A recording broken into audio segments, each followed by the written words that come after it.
Hey everyone, in today's video, I want to share some practical tips on how to introduce your assistants to the person who's living with dementia in a way that decreases your chances of reluctance or of refusal. As I'm sharing all of this, please keep in mind that there are so many other variables that can influence their acceptance.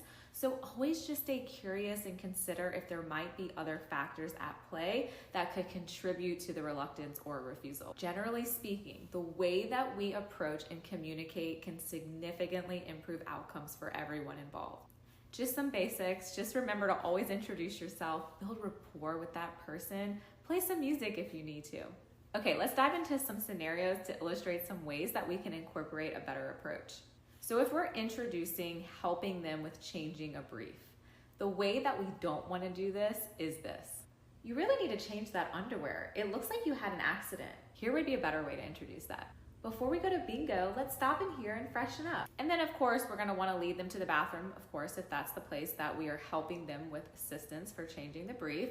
And we wanna let them get freshened up, and then we wanna just add the bathroom task and changing the brief as part of that routine without making a big deal about it.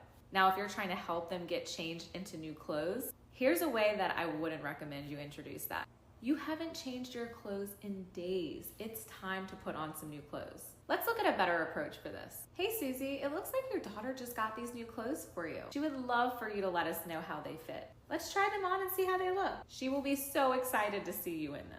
Of course, you want to bring your energy and excitement into this, because when they see your energy and excitement, they are more willing to help out and participate in this task. Let's talk about introducing a shower. What we don't want to say is something like this. It's your shower day, it's time for your shower, and it's time to get dressed. Here's a better way to approach that.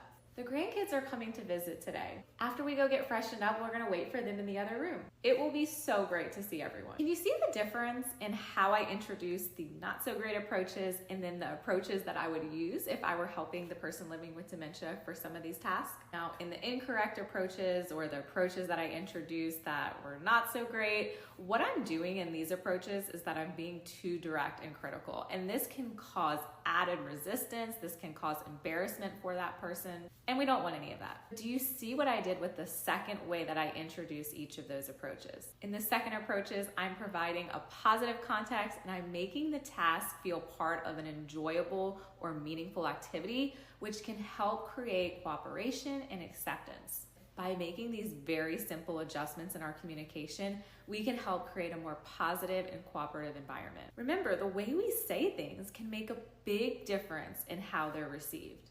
Thank you so much for watching, and I hope that you find these tips helpful in your caregiving journey. Now, if you are currently paying for incontinence products for your loved one and you want to see if Aeroflow can possibly get this covered for you through their insurance, make sure that you fill out that form and Aeroflow can take care of the rest. We will link the form below for you guys. As always, have a great rest of your day. See you soon.